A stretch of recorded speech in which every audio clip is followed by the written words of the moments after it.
Buenos días, hermanos. Van a abrir sus Biblias, por favor, en Jeremías capítulo 42. Jeremías capítulo 42.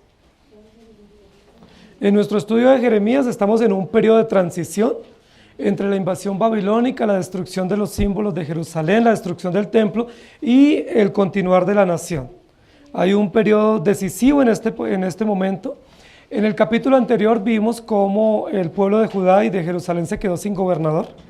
Había sido puesto un gobernador por Nabucodonosor, Gedalías, y fue muerto de manera traicionera por Ismael, y el pueblo nuevamente quedó a la deriva. No sabemos dónde está Jeremías. En el capítulo anterior Jeremías brilló por su ausencia. Vamos a ver que en este capítulo nuevamente entra en escena el profeta, y vamos a continuar estudiando lo importante que es la voz de Dios para el pueblo de Israel. Jeremías capítulo 42, yo quiero que me acompañen al versículo 19, dice así: Jehová habló sobre vosotros, oh remanente de Judá, no vayáis a Egipto, sabed ciertamente que os lo aviso hoy. Y este versículo categórico, que es una sentencia muy importante, va a ser el texto base para nosotros navegar en esta mañana con el tema de la predicación. O sea que el tema va a ser: no vayáis a Egipto. Ese es el tema de la predicación. El pueblo de Israel acaba de salir de una situación supremamente complicada. Israel había sido una nación que salió de Egipto. Recuerdan que estuvo 400 años esclava en Egipto. 400 años bajo la esclavitud.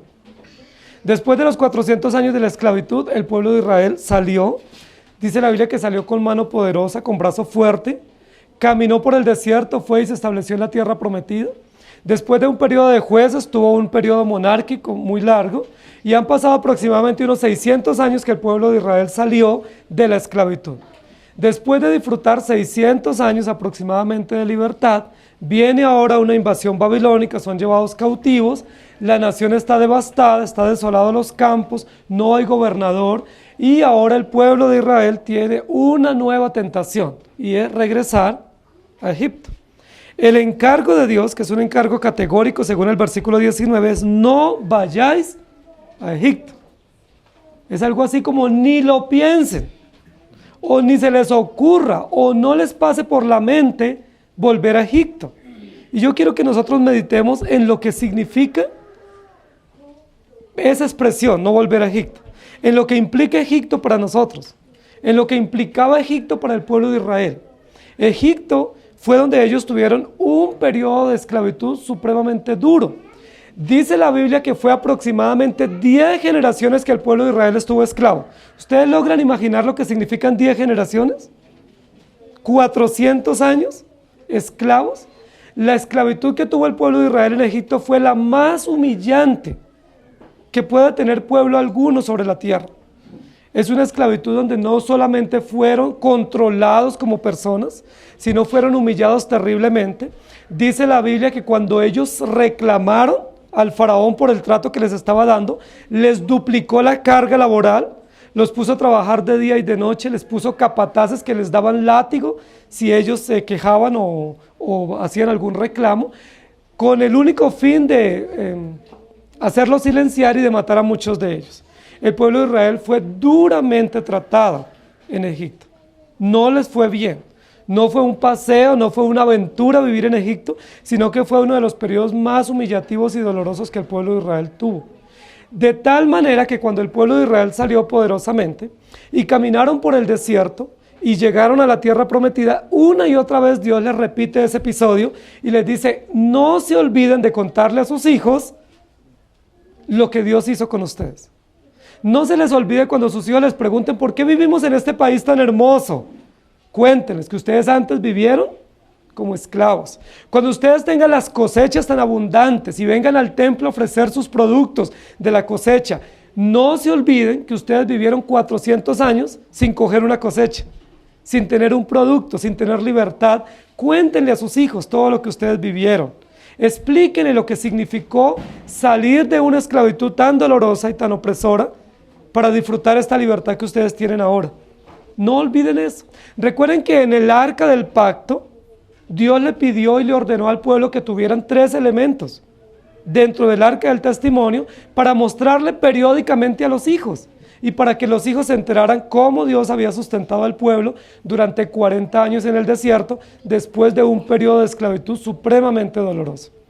Queridos hermanos, el episodio más grande en la historia del pueblo de Israel que han tenido hasta este momento ha sido la liberación de la esclavitud en Egipto. Por eso siempre se repite, Dios los sacó con mano poderosa y brazo extendido. Dios los sostuvo milagrosamente por el desierto. Es interesante que a estas alturas del partido, el pueblo de Israel intente nuevamente mirar a Egipto, como olvidando todas las experiencias dolorosas, opresoras y humillantes que ellos vivieron durante 400 años. Y justo eso es lo que va a pasar en esta narración. Yo quiero que vayamos a los primeros 6 versículos del capítulo 42 de Jeremías, con sus Biblias abiertas. Vinieron todos los oficiales de la gente de guerra, y Johanán, hijo de Carea, Jesanías, hijo de Osaías, y todo el pueblo, desde el menor hasta el mayor, y dijeron al profeta Jeremías: acepta ahora nuestro ruego delante de ti, y ruega por nosotros a Jehová tu Dios por todo este resto, pues de muchos hemos quedado unos pocos, como ven tus ojos, para que Jehová tu Dios nos enseñe el camino por donde vayamos y lo que hemos de hacer. Y el profeta Jeremías les dijo: he oído, he aquí que yo voy a orar a Jehová vuestro Dios, como habéis dicho, y todo lo que Jehová os respondiera os enseñaré, no os reservaré palabra. Y ellos dijeron a Jeremías: Jehová sea entre nosotros testigo de la verdad y de la lealtad, si no hiciéramos conforme a todo aquello para lo cual Jehová tu Dios te enviare a nosotros.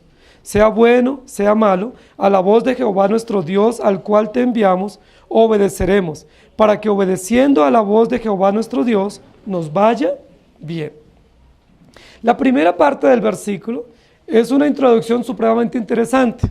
Nunca en la historia del profeta Jeremías había acontecido tal caso, que los ministros de guerra y todos los soldados y todos los dirigentes del pueblo, junto con todos los que habían sobrevivido a esta invasión, se pusieran de acuerdo en un propósito. Ese único propósito para el cual se han puesto de acuerdo es ir a consultar al profeta Jeremías sobre cuál es el camino que ellos deben hacer. En 40 años aproximadamente que Jeremías había estado profetizando, no habíamos visto eso. Recuerden que nunca el pueblo consultó a Dios. Más bien Jeremías se desgastaba una y otra vez diciendo lo que el pueblo debía hacer y ellos hacían lo contrario. Recuerden que en muchísimas oportunidades dice la Biblia que ellos no escuchaban lo que Jeremías les decía. Recuerden que esa es una clave de lectura en el libro de Jeremías. Dice, pero ellos no escucharon o no atendieron. Nunca había sucedido eso. Pero es interesante que en este momento de tanto sufrimiento del pueblo y de angustia por lo que pueda pasar, se logran poner de acuerdo. Es importante que a veces en los momentos de sufrimiento o de dolor nosotros nos logramos poner de acuerdo sobre algunos propósitos. ¿Cuál es el propósito por el cual ellos se ponen de acuerdo? Hacer la voluntad de Dios. Queremos firmemente hacer la voluntad de Dios. Tenemos un firme propósito de hacer lo que Dios nos ordena. Sea bueno o sea malo, lo que implique esa voluntad de Dios lo vamos a hacer. Pero como no sabemos qué es lo que Dios quiere, necesitamos consultar al profeta Jeremías. La Biblia dice en el versículo 1 y versículo 2 que se reunió todo el pueblo desde el menor hasta el mayor. ¿Cuánto hace que el pueblo de Israel no se reunía en una solemne asamblea como esta? Muchísimos años habían pasado que no se reunían solemnemente en la plaza pública para ponerse de acuerdo en un propósito. Se ha podido lograr. ¿Quiénes han liderado ese propósito? Johanán, hijo de Carea, que era el ministro de guerra de Gedalías, ¿cierto? El que advirtió de la amenaza de muerte que tenía el gobernador y no fue escuchado por parte del gobernador. Él lidera este grupo junto a otros generales de guerra y van al profeta Jeremías. ¿Dónde estaba el profeta Jeremías en el capítulo anterior? No sabemos. La Biblia nos dice simplemente que había estado en Mizpa, pero no sabemos en qué condiciones estaba, si estaba escondido, si estaba refugiado en algún lugar. Si hubiera estado cerca de Gedalías, que era su mejor amigo en ese momento, probablemente hubiera muerto, porque Gedalías fue asesinado con todos los que estaban a su alrededor. ¿Dónde estaba Jeremías? La Biblia no nos dice. Sencillamente había sobrevivido a esta masacre. Ellos van y consultan al profeta Jeremías y le dicen: ruega ahora por nosotros a Jehová nuestro Dios e indícanos qué hemos de hacer, porque hemos quedado muy pocos de muchos que éramos. Queridos hermanos, el pueblo de Israel está viviendo algo que vivió en varias oportunidades en el desierto, y fue que el pueblo está siendo diezmado a raíz del juicio de Dios. Si ustedes leen la historia del pueblo de Israel en el desierto, dicen los historiadores que aproximadamente salieron 1,5 millones de judíos de la esclavitud, 1,5 millones, para caminar por el desierto con una única finalidad: llegar a la tierra prometida. ¿Cuántos de todos los que salieron llegaron a la tierra prometida? La Biblia dice que solamente 2. Es decir, 1,5 millones de ciudadanos judíos murieron y fueron dejados en el desierto. ¿Por qué no se agradó Dios de ellos? Dice la Biblia, porque fueron rebeldes, porque prevaricaron y porque murmuraron terriblemente contra Dios. Y Dios dijo: no voy a llevar esta población a la tierra que les prometí, los voy a dejar en el desierto. Y voy a proveerme de una nueva generación, de tal manera que los 40 años que ellos dieron vueltas en el desierto, que estaba calculada esa trayectoria más o menos para unos 35 o 40 días de peregrinaje, fue tomada por Dios para que en esos 40 años creciera una nueva generación. De tal manera que cuando llegaran al frente de batalla a poseer la tierra prometida, esa nueva generación fuera una generación joven, apta para la guerra y para defender al pueblo de Israel, pero para mostrarle a Dios al pueblo que Él puede hacer con el pueblo lo que Él quiera, y siempre lo que Él hace es perfecto. Dice en varias oportunidades: Dios no se agradó y mató a muchos. Cuando uno lee la historia del Éxodo, los Números, Deuteronomios, dice la Biblia que muchísimos murieron. ¿Recuerdan cuando pidieron agua y ellos no veían agua inmediatamente? Dios mató a muchísimos porque se rebelaron contra Dios. ¿Recuerdan cuando ellos pidieron carne porque estaban hastiados de comer el mismo maná de siempre y estaban quejándose porque querían carne para variar? Y Dios les mandó carne y murieron muchísimos en esa oportunidad, porque dice la Biblia que Dios los castigó por murmuradores. ¿Recuerdan cuando ellos fueron y mientras esperaban a Moisés que trajera las tablas de la ley, se hicieron un becerro de oro? Y luego Dios le ordenó a Moisés moler ese becerro de oro y esparcir el polvo de los residuos de ese oro con el cual habían hecho el becerro, y que se lo bebieran. Murieron una cantidad. En la rebelión de Coré, en muchísimas rebeliones murieron muchísimos judíos, hasta que todos los que habían salido de Egipto murieron y solamente se preservó Josué y Caleb. El pueblo de Israel está reconociendo en ese momento, versículo 2, que siendo muchos, ahora han quedado unos pocos. Durante todo el periodo de la monarquía, nunca el pueblo de Israel fue diezmado como en este momento, al final de la monarquía. Unos han sido llevados deportados a Babilonia en 2 deportaciones. Otros fueron asesinados cruelmente, ¿cierto?, en tierra judía. Otros huyeron a naciones pequeñas, vecinas como Etiopía, Edom, Moab y otros. Y otros pocos están escondiéndose en las montañas y en las cavernas del país. Unos pocos están saliendo a la luz pública y se están uniendo y están ahora en este momento pidiendo el favor de Dios. Versículo 3. ¿Cuál es el ruego, la súplica que hacen estos hombres al profeta Jeremías? Miren, querida iglesia, en 40 años de labor profética de Jeremías, nunca habíamos visto que ningún hombre fuera y le rogara a Jeremías para escuchar la voz de Dios. ¿No les parece eso maravilloso? Estamos en un momento interesante. Versículo 3. Para que Jehová tu Dios nos enseñe el camino por donde vayamos y lo que hemos de hacer. ¿Cuál es el ruego? Que Jehová nuestro Dios nos enseñe el camino por donde hemos de andar. Versículo 3. Hay una expresión importante que yo no quiero dejar pasar por alto. Para que Jehová tu Dios, ¿el Dios de quién? De Jeremías. ¿Es el Dios del pueblo? Ellos dicen Jehová nuestro Dios. ¿O cómo dicen? Vamos a consultar al profeta de Dios para que Jehová tu Dios nos diga qué debemos hacer. Ahí ya nos estamos dando cuenta que no era tan genuino el proceso de acercamiento al profeta y de una supuesto arrepentimiento. El versículo 4. Y el profeta Jeremías les dijo: he oído, he aquí que voy a orar a Jehová vuestro Dios, como habéis dicho, y todo lo que Jehová os respondiere os enseñaré, y no os reservaré palabra. ¿Cómo les devuelve Jeremías la respuesta? No dice voy a orar por Jehová mi Dios, sino voy a hablar y voy a consultar a Jehová vuestro Dios. ¿Se dan cuenta del juego de palabras interesante? Para Dios llamar la atención al pueblo, que si ellos están consultando al Dios de Jeremías, es el mismo Dios de ellos. Es el mismo Dios del remanente. Es el mismo Dios de los judíos que están angustiados por no saber qué hacer. Dice, y lo que Él me respondiere, os enseñaré, y no me reservaré palabra alguna. Si ustedes recuerdan, al comienzo del libro de Jeremías, Jeremías intentó en 2 o 3 oportunidades orar por el pueblo. ¿Y qué le dijo Dios a Jeremías cuando él pretendió orar por el pueblo? Dios le dijo, no ores por este pueblo. Porque si usted ora, no va a acontecer lo que usted anhela y lo que usted pide. Yo ya he determinado castigarlos. No ore para que el juicio de Dios se apacigüe o para que se mengue todo el trato de Dios. Dice, no lo voy a hacer, no ore.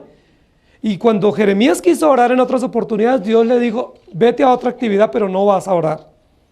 En esta oportunidad es la primera vez que Jeremías, en 40 años de labor profética en el pueblo de Judá y de Jerusalén, va a ir a orar y Dios le va a dar la oportunidad de orar por este pueblo.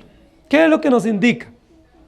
Que había habido un trato muy duro de juicio de Dios para el pueblo de Israel, que ya ha pasado ese momento de juicio, que ha implicado la destrucción del templo y de los símbolos religiosos, y también la destrucción de la monarquía y la esclavitud, y ahora ya va a venir un momento diferente para el pueblo, y entonces Jeremías ya va a poder acercarse a Dios a orar a favor del pueblo.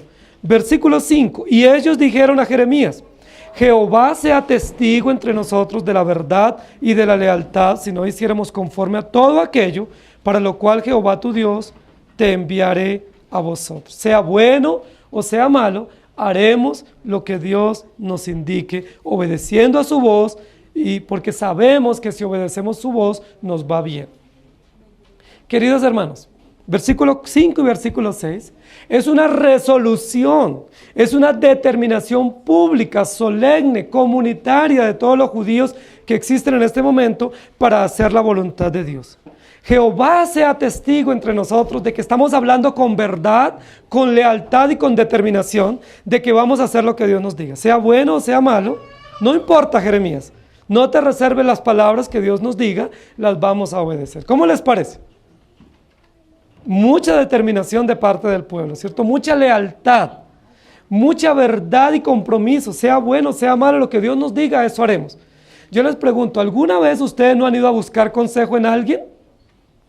Y cuando hemos ido a buscar consejo en alguien, ¿cómo decimos? Mire, deme un consejo porque no sé qué hacer. Oriénteme, lo que usted me oriente, yo lo voy a hacer.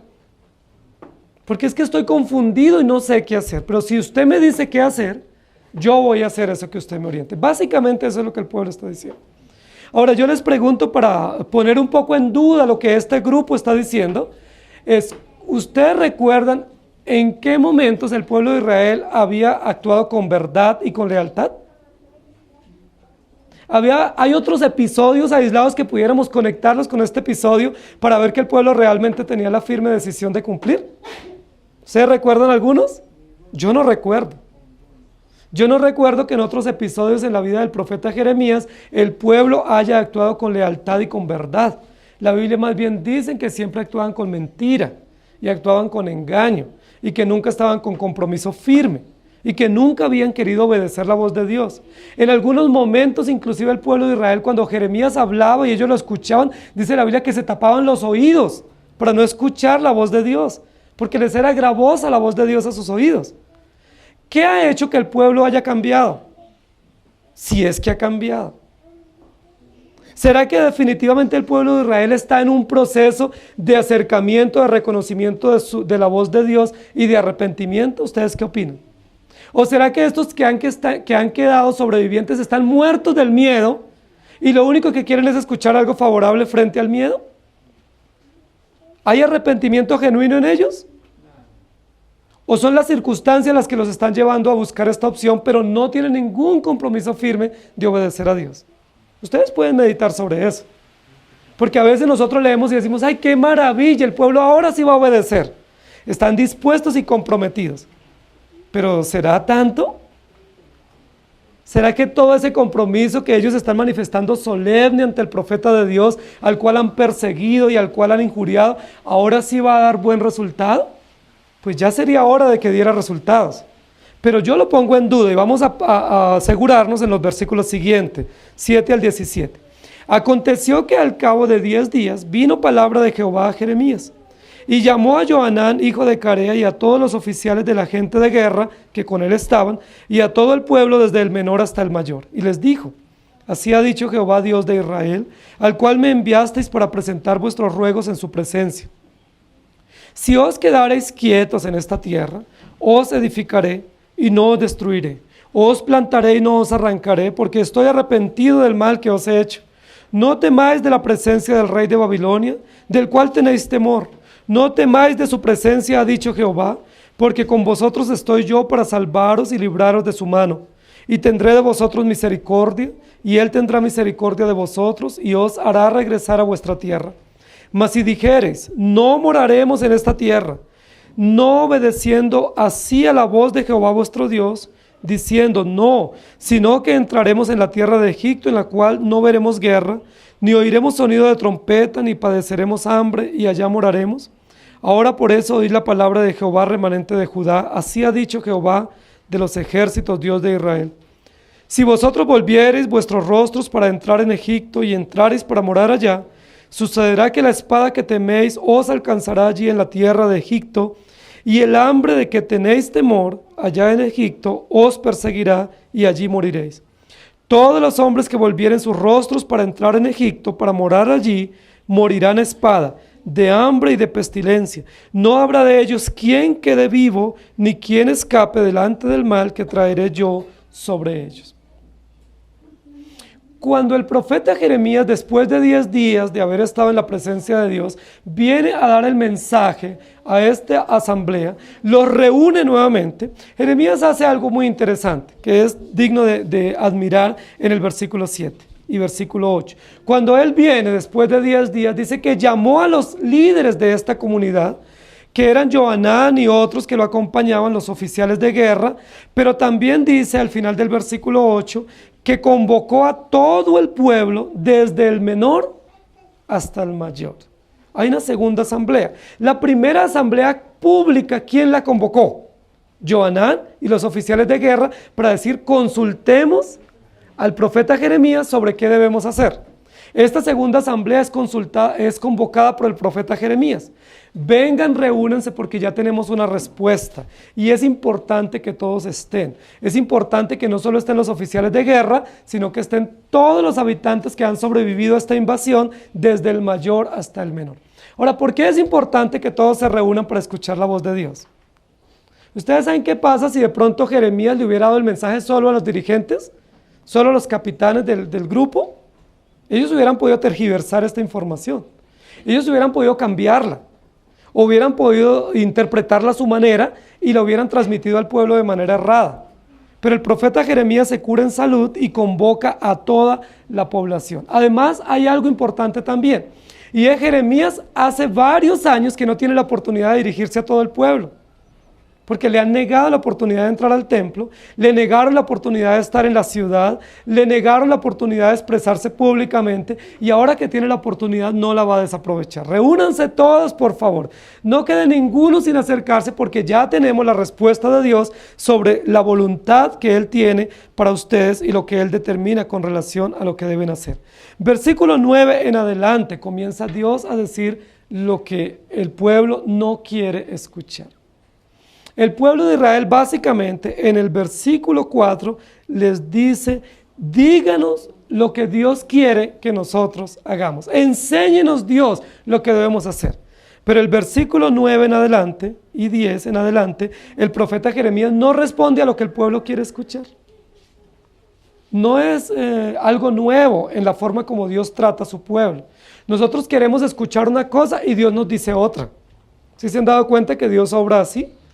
Nosotros muchas veces pedimos una cosa y Dios nos da otra, o no nos da lo que pedimos, o anhelamos una cosa y Dios no nos responde de esa manera, pero nos responde de otra manera. Eso es lo que el pueblo de Israel va a recibir, los pocos que han quedado.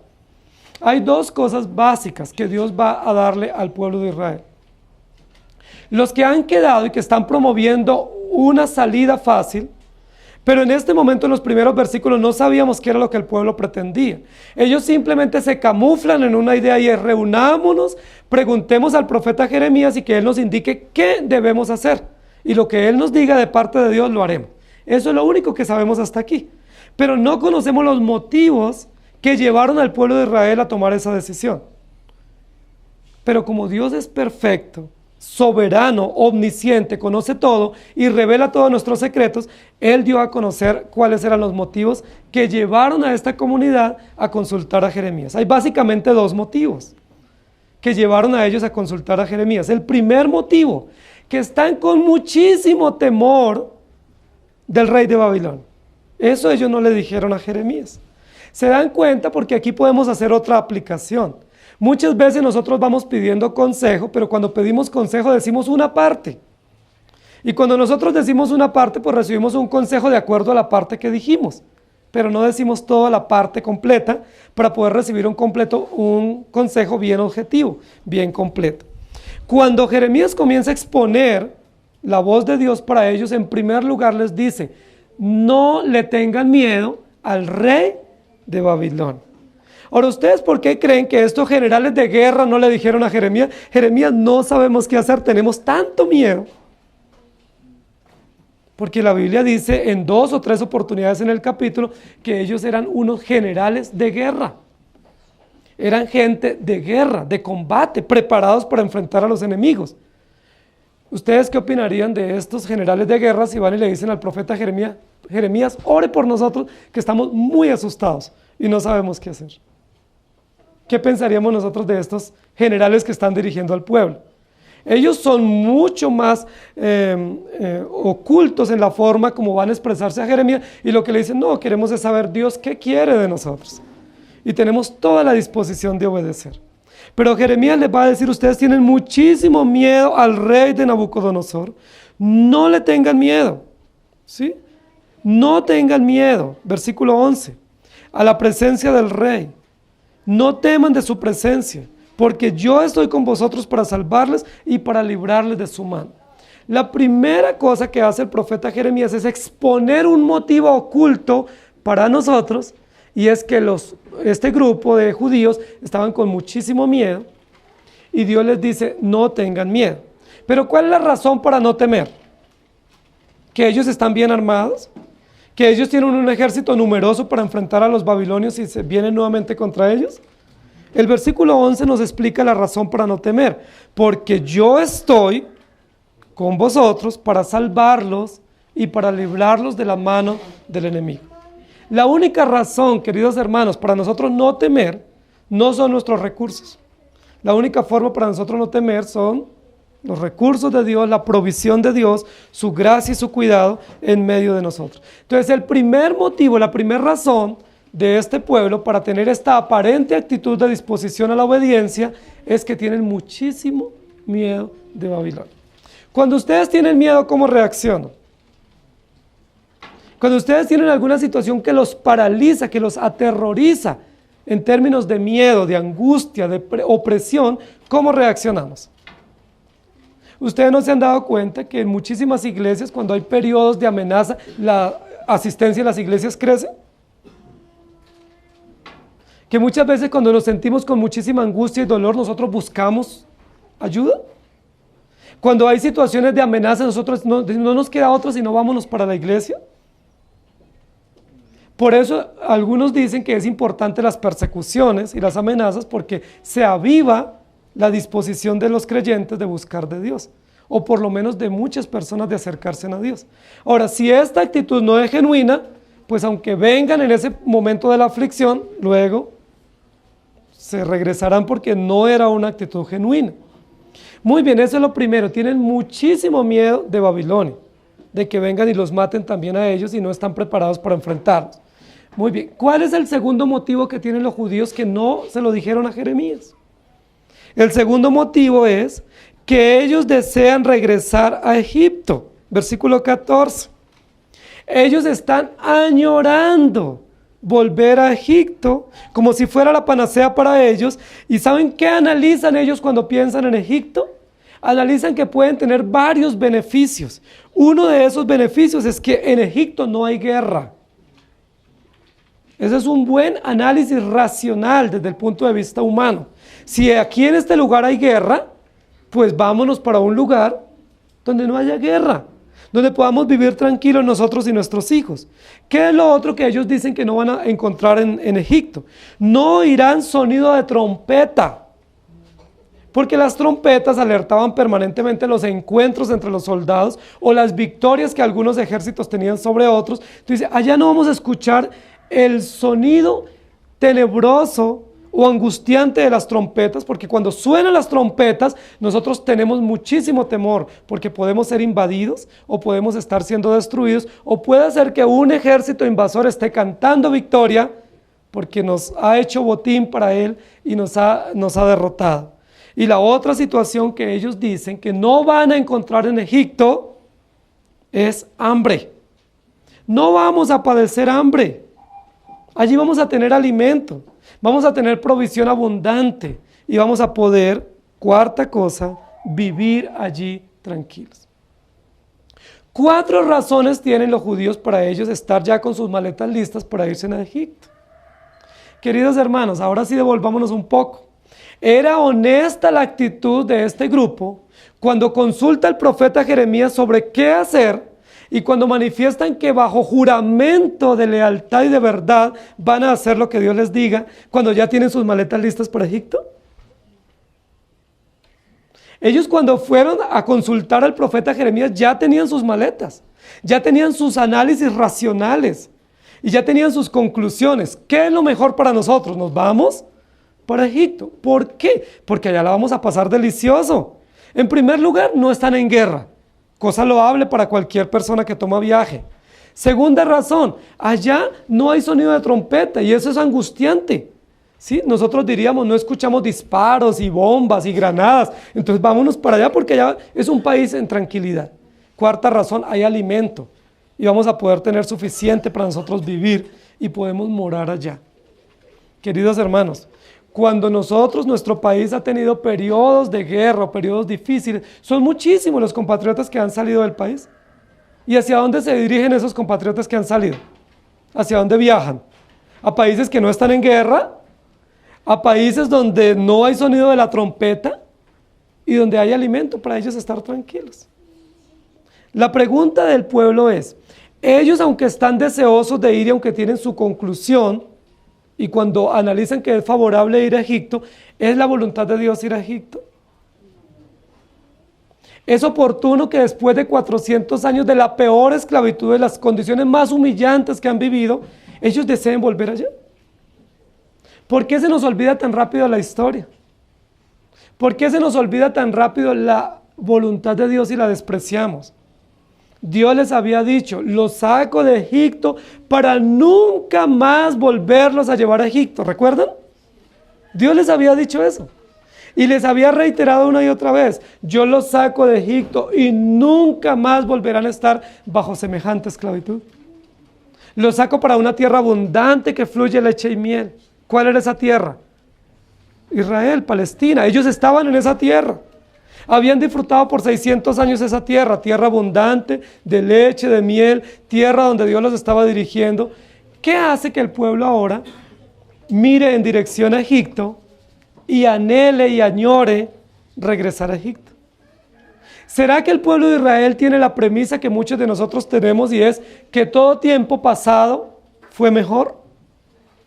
¿Será que ellos están diciendo nos iba mejor en Egipto? Recuerden que aún cuando salieron del desierto, esa misma generación que salió, estaban deseando regresar. Y llegó un momento cuando el informe de los espías, que ellos dijeron, ¿por qué no nos devolvemos nuevamente a Egipto? Allá comíamos mejor. ¿Se acuerdan qué comían en Egipto? ¿Qué comen los esclavos?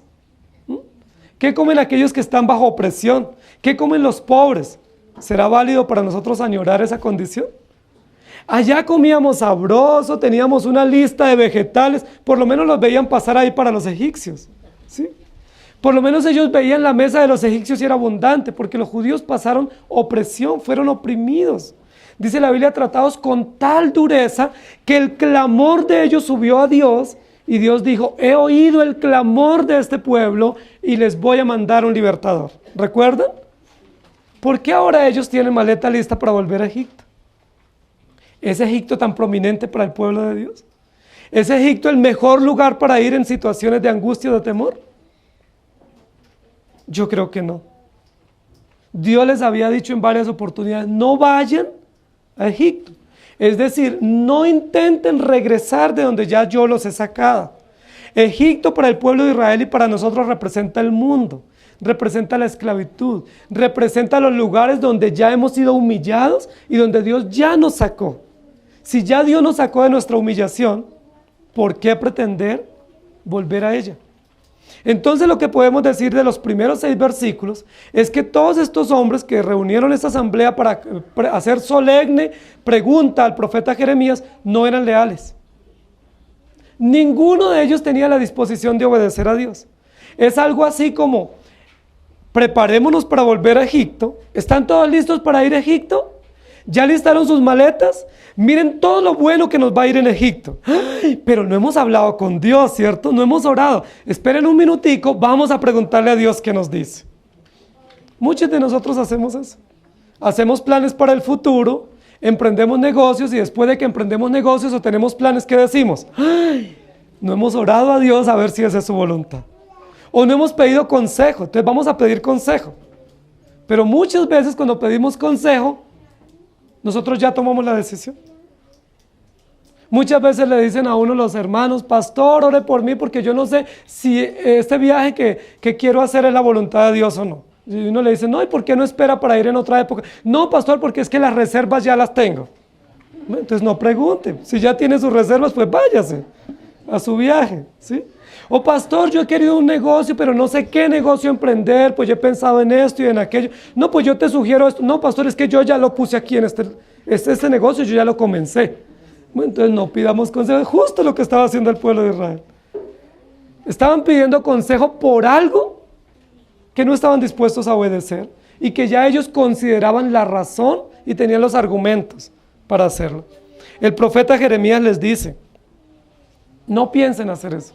No vuelvan a Egipto, porque si vuelven a Egipto, todo lo que ustedes temen de Babilonia, los va a alcanzar en Egipto.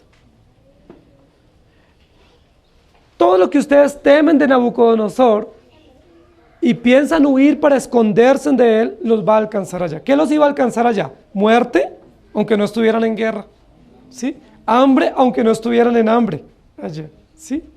Pestilencia, aunque no estuvieran en plagas y en situaciones allá. ¿Por qué? Porque Dios no estaba en función de destruir al pueblo de Egipto, sino en función de juzgar a los judíos.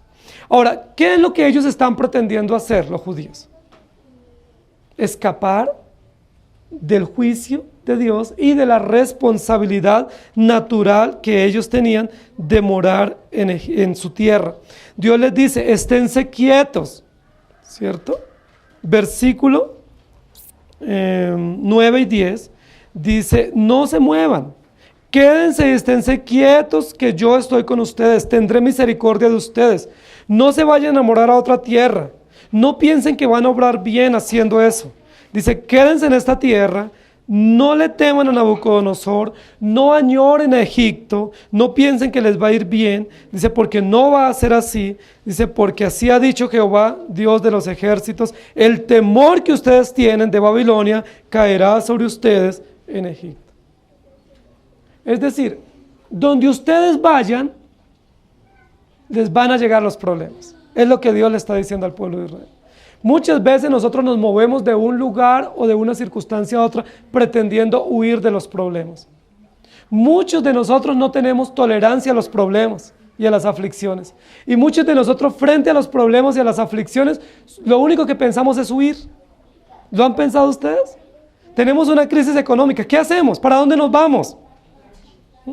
Tenemos un conflicto en tal circunstancia familiar o de la iglesia o con hermanos o con vecinos. ¿Para dónde nos vamos? Yo recuerdo un familiar cercano que siempre cuando tenía una dificultad decía, aquí no se puede vivir.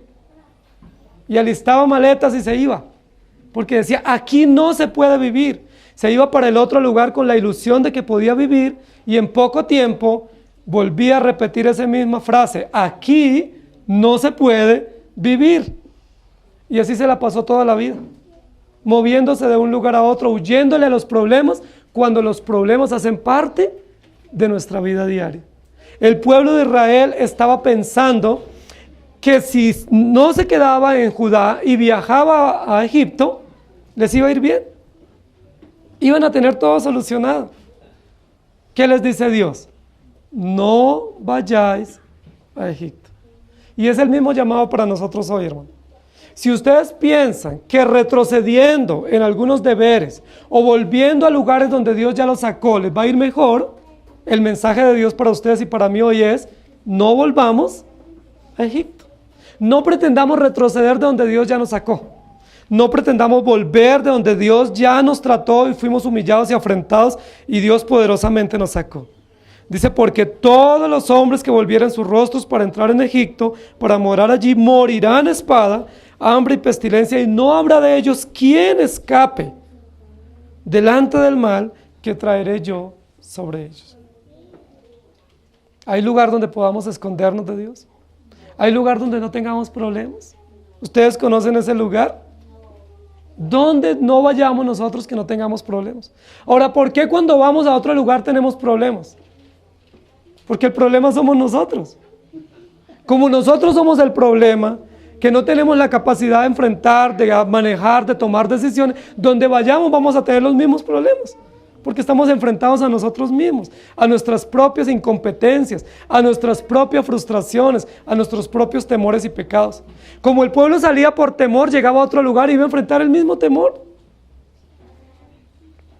¿Cuál es la única razón para vencer el temor? ¿O cuál es el único medio para vencer el temor? ¿Qué dice el profeta? Yo estoy con vosotros. Yo tendré misericordia de ustedes. Estoy para salvarlos y para cuidarlos. Versículo 10.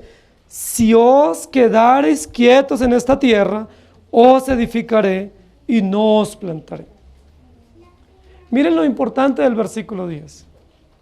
El versículo 10, Jeremías, inspirado por el Espíritu Santo, hubiera podido decirles: quédense en esta tierra.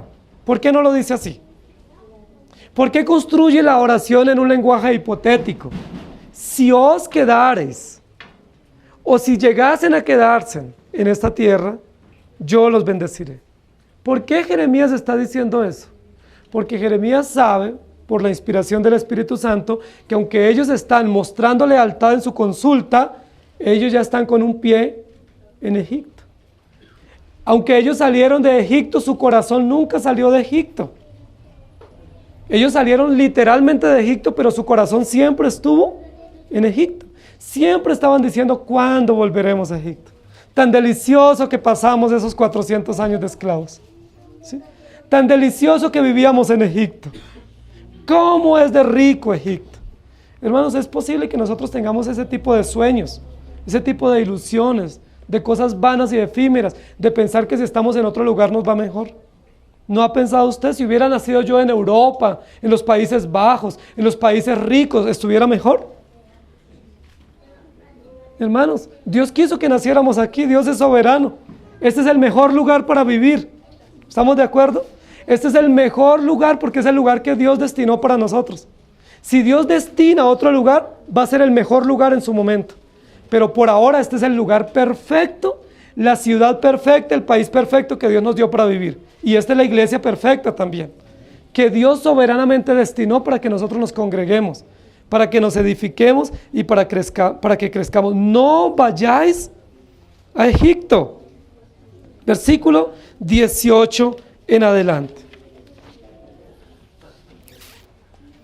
Porque así ha dicho Jehová de los ejércitos, Dios de Israel: como se derramó mi enojo y mi ira sobre los moradores de Jerusalén, así se derramarán mi ira sobre vosotros cuando entraréis en Egipto, y seréis objeto de execración y de espanto, y de maldición y de afrenta, y no veréis más este lugar. Jehová habló sobre vosotros, oh remanente de Judá: no vayáis a Egipto. Sabed ciertamente que os lo aviso hoy. ¿Por qué hiciste cerrar vuestras almas? Pues vosotros me enviasteis a Jehová vuestro Dios diciendo, ora por nosotros a Jehová nuestro Dios, y haznos saber todas las cosas que Jehová nuestro Dios dijere, y lo haremos. Y os lo he declarado hoy, y no habéis obedecido a la voz de Jehová nuestro Dios, ni a todas las cosas por las cuales me envió a vosotros. Ahora pues sabed de cierto que a espada, de hambre y de pestilencia moriréis en el lugar donde deseasteis entrar para morar allí. Así ha dicho Jehová de los ejércitos. Versículo 18 en adelante es una sentencia categórica a la cual alude el profeta Jeremías, hablando de un aspecto del carácter de Dios que poco le gusta a los incrédulos: la ira de Dios. Jeremías invoca la ira de Dios. Dice: como se derramó mi enojo y mi ira sobre los moradores de Jerusalén, así se derramará mi ira sobre todos ustedes cuando lleguen a Egipto. No les irá bien.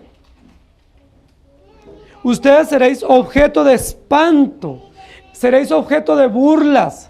Las personas en las calles compondrán poemas para burlarse de ustedes, para humillarlos. Ustedes los espantarán, les irá bien, les irá mal, los maldecirán, los humillarán y no verán nada bueno en Egipto. Ahora está muy difícil porque ellos al comienzo le dijeron a Dios: lo que usted nos diga, haremos, sea bueno o sea malo. Ahora, ¿cómo se siente usted cuando usted tiene un sueño y es la ilusión de su vida y se enfrenta a la palabra o se enfrenta a un consejero y ese consejero o la palabra le dice: ese sueño no vale nada? Todo lo que usted pensó que le iba a ir bien, eso no sirve para nada. Allá no hay guerra, allá les va a ir mal. Allá los van a humillar, se van a burlar, los van a tratar mal, van a tener susto, los van a espantar, los van a maldecir. Mejor dicho, ni piensen irse allá. ¿Cómo nos sentimos nosotros? Generalmente nosotros seguimos defendiendo esa ilusión o ese propósito, ¿cierto? Nosotros decimos: no, pero no es tan malo, yo creo que sí me va a ir bien. O es probable que a otros les haya ido mal en ese lugar, pero a mí me va a ir bien. O en esas circunstancias. Versículo 19. Jehová habló sobre vosotros, oh remanente de Judá, no vayáis a Egipto, yo les aviso hoy. La expresión del versículo 19 es muy interesante, porque Jeremías nuevamente les dice: no vayan a Egipto, pero expresa o emite una frase que es muy importante en el Antiguo Testamento para comprender el tema de la iglesia, y es remanente. Oh remanente. Casi siempre en el Antiguo Testamento la expresión remanente o resto se refiere a los creyentes. No siempre, pero en su gran mayoría, la palabra remanente en el Antiguo Testamento se refiere al pueblo de Dios, a los elegidos. ¿Cómo les dice Jeremías, versículo 19? Oh remanente de Judá, no vayáis a Egipto. Es una súplica. Ustedes me suplicaron que les diera la voz de Dios, ahora yo les suplico: no vayan a Egipto. Y versículo 20, la única pregunta del capítulo: ¿por qué hicisteis errar vuestras almas? O en otras palabras, ¿por qué pretenden engañarme? ¿Por qué pretenden venir con una apariencia de piedad y de disposición de obedecer y una disposición de lealtad cuando ustedes lo único que quieren es hacer su propia voluntad?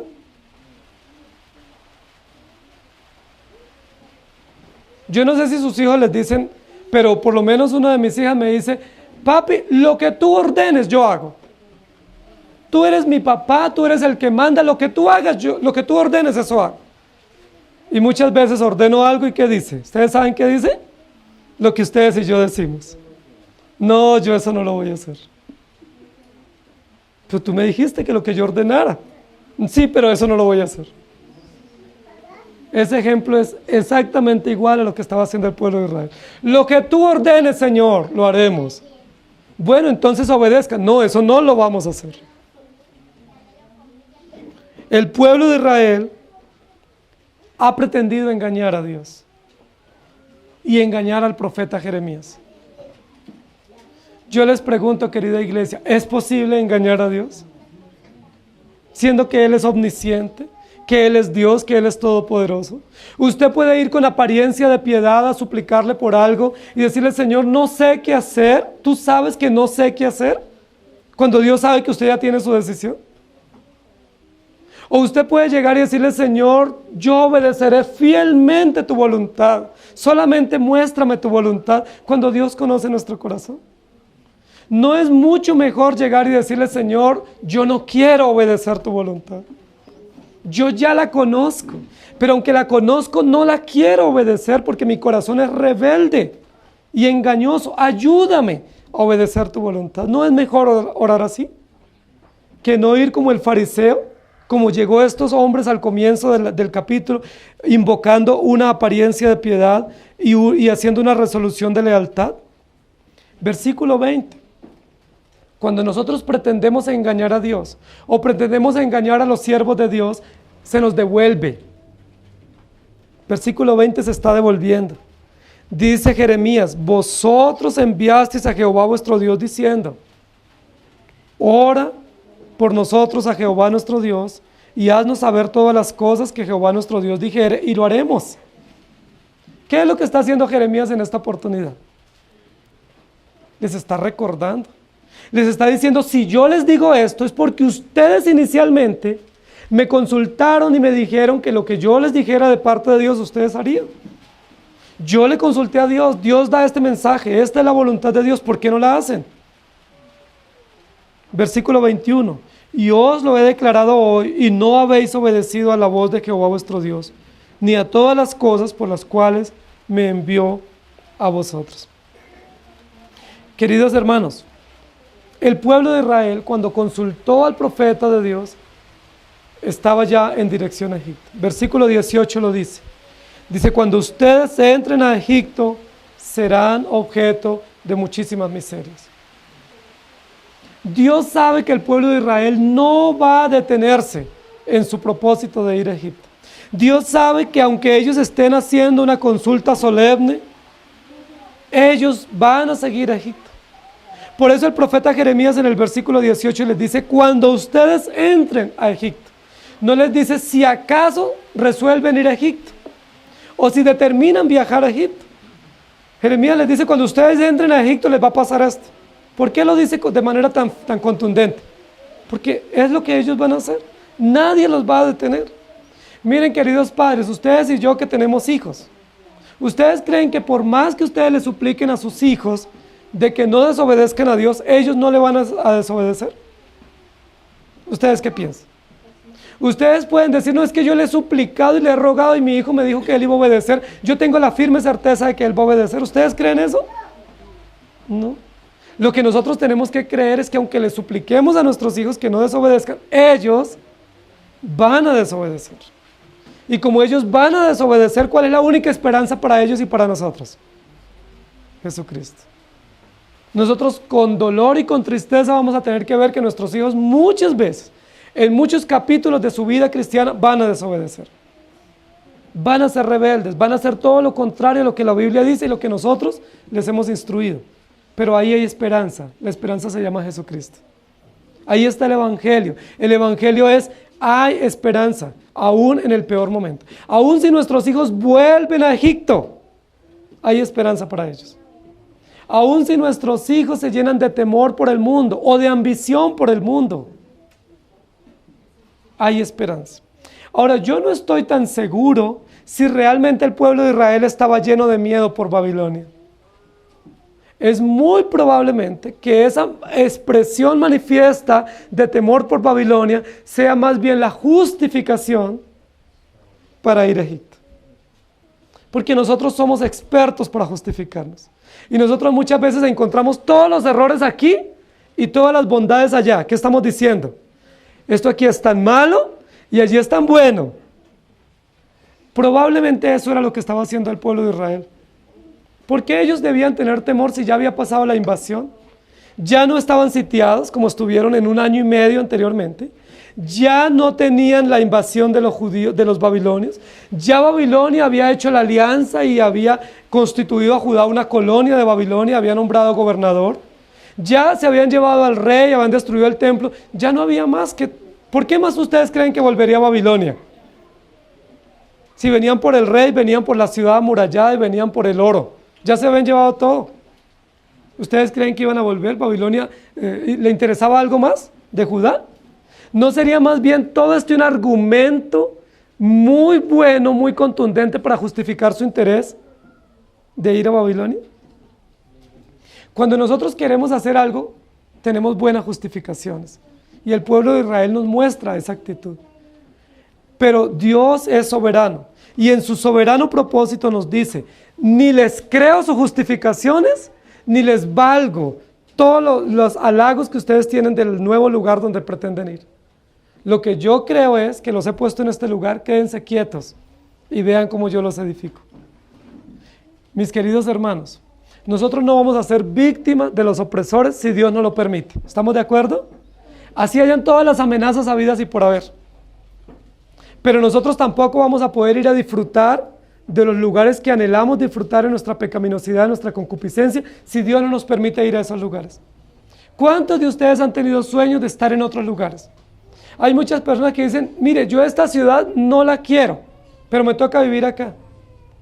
O yo nunca pensé vivir en esta ciudad. O mi anhelo es estar en otro lugar. Bueno, queridos hermanos, Dios nos puso acá.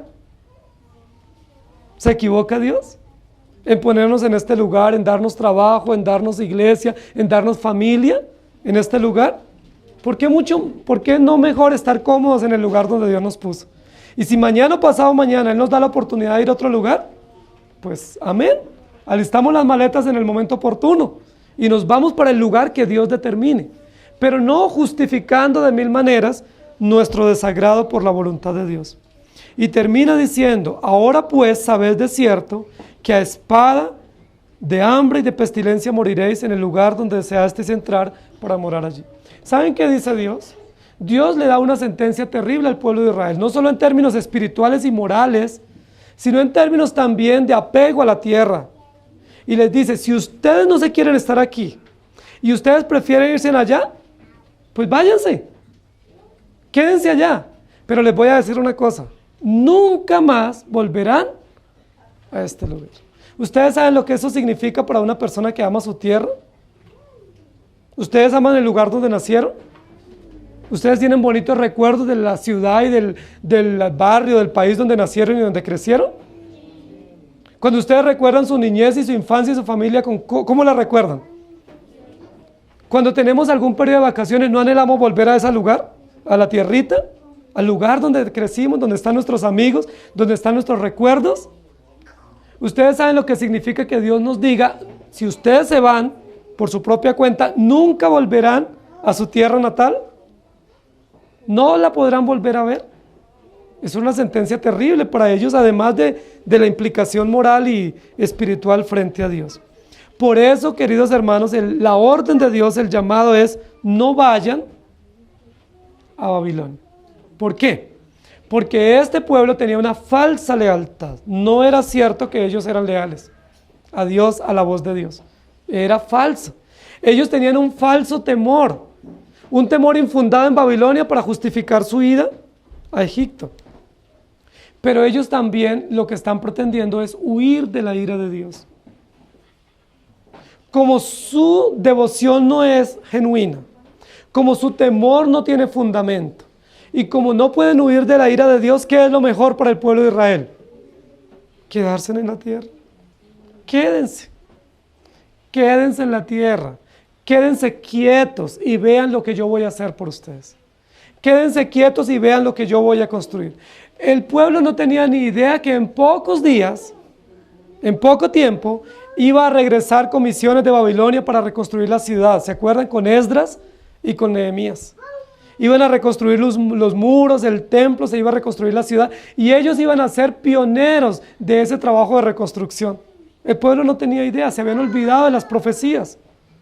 Por eso el profeta les dice, quédense quietos y vean lo que yo voy a hacer. Yo los salvo y yo los edifico y los restauro. Queridos hermanos, es posible que Dios nos bendiga más en los lugares que nosotros elegimos que en los que Él eligió para nosotros. ¿No será que Dios nos puede construir en el lugar donde Él nos ha puesto? ¿Saben qué nos mueve a nosotros muchas veces? Nos mueve la ilusión de un país con mejor economía. Nos mueve la ilusión de un país con mejores ofertas de trabajo. Nos mueve la ilusión de aprender un segundo idioma. Muchas veces eso es lo que nos mueve. Claro, eso tiene su valor, pero eso no tiene valor eterno, queridos hermanos. Eso tiene un cierto valor, pero eso no contribuye para la eternidad. Quedémonos quietos acá. Si Dios nos mueve, nos vamos. Si no nos mueve, quedémonos quietos. El pueblo de Israel tuvo que aprender eso en el desierto. Había una nube y una columna de fuego. Si la nube no se movía o la columna no se movía, ¿qué tenía que hacer el pueblo? Quedarse quieto. Ellos podían tener los mayores anhelos de irse, pero si la nube no se movía o la columna de fuego no se movía, quédense tranquilos. Ellos podían querer quedarse, pero si se movía la nube o la columna de fuego, ellos tenían que moverse. Así tenemos que aprender a caminar, queridos hermanos. Tenemos que aprender a caminar en la voluntad de Dios, pero nunca pretendamos volver a Egipto, regresar a Egipto, porque es regresar al mundo, es regresar a la esclavitud, y nos espera suficiente aflicción. Dios es nuestro proveedor. Dios no es el proveedor en Egipto, Dios es el proveedor de su pueblo en el lugar donde Él nos ha puesto. Él nos edifica. Que en otros lugares hay mejores ofertas de trabajo. Bueno, Dios nos provee el trabajo para vivir acá con dignidad. Somos útiles en este lugar, Dios nos ha puesto aquí. No pretendamos ir a otro lugar. Oremos, por favor. Amado Señor, muchísimas gracias por tu palabra, por enseñarnos tu palabra, enseñarnos que tu palabra es viva y eficaz, por enseñarnos que tu palabra es omnisciente, como tú lo eres, y que tu palabra es justa. Este pueblo va y se presenta con una apariencia de lealtad cuando realmente pretendían engañarte a ti y engañar al profeta. Pero tú eres omnisciente y tú develas las maquinaciones de nuestro corazón. Este pueblo lo único que quiere es tener argumentos para irse para Egipto y para abandonar la responsabilidad que tú les habías dado allí en Judá y en Jerusalén. Pero gracias por mostrarnos estas cosas. Gracias por ponernos frente a este espejo de nuestro propio corazón. Gracias, Señor, porque expone nuestro propio corazón y nos muestras que muchos de nosotros tenemos anhelos de irnos para otros países o lugares pretendiendo que nos va a ir mejor, presumiendo que son mejores lugares para nuestros hijos. Señor, y desconociendo tu soberano propósito, nos has puesto aquí, nos has bendecido aquí y nos has dado responsabilidades aquí. No nos permitas regresar a Egipto. No nos permitas añorar lo que tú no nos has dado. No nos permitas añorar y desear lo que tú nos has quitado. Y de tal manera despreciar lo que nos has dado hoy. Gracias por darnos este lugar para vivir en esta ciudad. Gracias por ponernos en esta ciudad tan hermosa y tan necesitada para ser útiles en esta ciudad y este país. Gracias por permitirnos ser luminares en esta ciudad y en este país. Gracias por permitir que nuestros hijos crezcan en este país y en esta ciudad. Si bien es una ciudad necesitada, nos has puesto como testigos vivos del Evangelio para ser útiles. Gracias por darnos trabajo en esta ciudad, y por darnos casa y por darnos una iglesia y por permitirnos ser bendecidos en esta ciudad. Muchísimas gracias. Te adoramos y te bendecimos porque esta es la ciudad precisa donde tú nos has querido tener para vivir. Esta es la iglesia precisa y perfecta que tú nos has dado para congregarnos en este momento histórico. Y esta es la familia perfecta que nos has dado para disfrutar. Muchísimas gracias. Te adoramos y te bendecimos y te pedimos perdón, porque muchas veces en nuestro corazón, al igual que en este pueblo, está el anhelo y los argumentos genuinos para huir del lugar y de la responsabilidad que nos has puesto y para pretender ir a lugares que nosotros justificamos que son mejores, pero que tú nos dices que no son mejores, que vamos a sufrir. Ten misericordia de nosotros, Señor, y enséñanos a amar esta ciudad, a amar este país, a amar este lugar, a servirte a ti en esta ciudad y en este país, a amar esta iglesia donde nos has puesto, esta familia que nos has dado, y a ser útiles y productivos por tu gloria y para tu gloria. En Cristo Jesús. Amén. Señor les bendiga, hermanos.